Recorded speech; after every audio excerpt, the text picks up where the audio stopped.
Bismillahirrahmanirrahim. Assalamualaikum warahmatullahi wabarakatuh. Alhamdulillahirabbil alamin. Asyhadu an la ilaha illallah wa asyhadu anna Muhammadan abduhu wa rasuluh. Allahumma sholli ala Muhammad wa ala ali Muhammad. Rabbi shrah li sadri wa yassir li amri wahlul 'uqdatam min lisani yafqahu qawli, amma ba'd. Alhamdulillah, bertemu lagi dengan kami di kajian Ustadz Agung Cahyadi Menjawab, yang insya Allah kita akan menjawab pertanyaan-pertanyaan yang sudah disampaikan oleh Bapak Ibu melalui kolom komentar, kolom chat, kolom pesan, ataupun melalui hotline kami, yang tentunya acara ini diselenggarakan oleh Dompet Al-Quran Indonesia, lembaga amil zakat resmi di bawah naungan Kementerian Agama dan Basnas Republik Indonesia. Alhamdulillah, kita lanjut di pertanyaan selanjutnya. Ustadz, maaf, saya mau tanya, bolehkah kita menabung emas yang bentuknya digital, Ustadz? Bismillahirrahmanirrahim. Jadi dalam Islam ada disebut Nabi yaitu dengan barang-barang ribawi.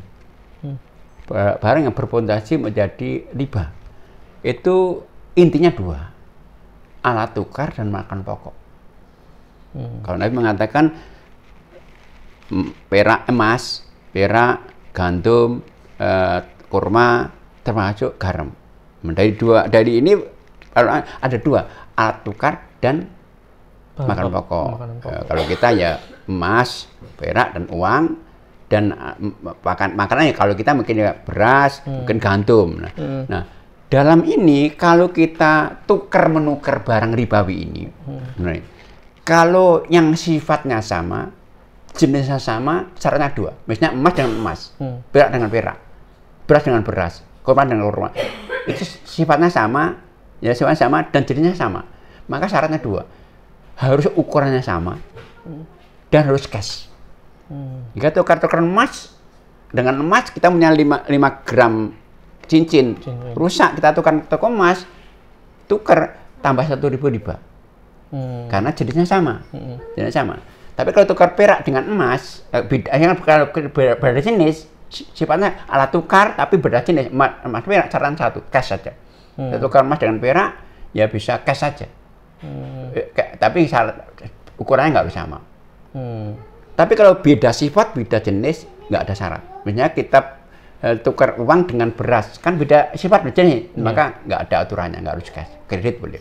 Nah, kita sekarang beli emas digital, itu beli emas kan, emasnya alat tukar, uangnya alat tukar kan. Berarti itu apa? Sifatnya sama tapi jenisnya beda. Harus cash. Harus cash. Karena sifatnya sama, alat tukar, dan jenisnya beda.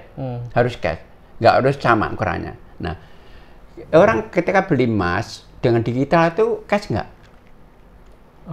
Kredit kan? Kredit ya. Ada yang cicilan ya. Ya berarti kalau cicilan emas. Itu kalau menurut hadis nggak boleh. Kredit emas itu nggak boleh.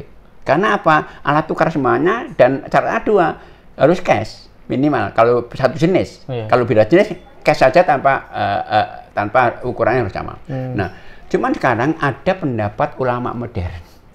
Nah, jadi emas dan perak itu bukan alat tukar lagi. Dan Nabi alat tukar memang kan emas itu. Nah, artinya mereka dinar dan dirham. Nah, karena bukan alat tukar berarti dia ada komoditi biasa. Berarti nggak apa-apa kredit itu loh. Kredit. Maka sekarang di Pegadaian misalnya ada investasi emas dengan digital dengan kredit. Itu menurut pendapat ulama modern itu boleh kan? Karena emas bukan alat tukar lagi. Tapi kalau teks hadisnya tidak. Emas perak itu alat tukar. Karena zaman Nabi emas perhiasan juga ada kok. Perhiasan ya. Perhiasan ada emas. Tapi kan emas secara umum berarti nggak boleh juga itu. Jadi mereka ada dua pendapat kan. Karena investasi dengan emas digital berarti ada dua pendapat. Kalau ulama yang lama nggak boleh.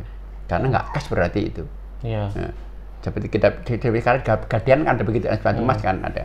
Tapi kalau ulama modern membolehkan. Karena sebagai alat komoditi biasa, bukan alat tukar lagi mas itu. Ada dua pendapat memang. Dan yang amannya sih memang tidak. Iya, jadi ya kita harus lihat studi kasusnya dulu ya Ustadz ya. bagaimana prakteknya yang mungkin bertanya ini, dan juga ya kita tetap upayakan kalau mungkin tadi sesuai dengan aturan hadis kita bisa mengupayakan itu ya kita memilih itu gitu ya Ustadz ya. Walaupun juga tadi ada perbedaan ulama juga.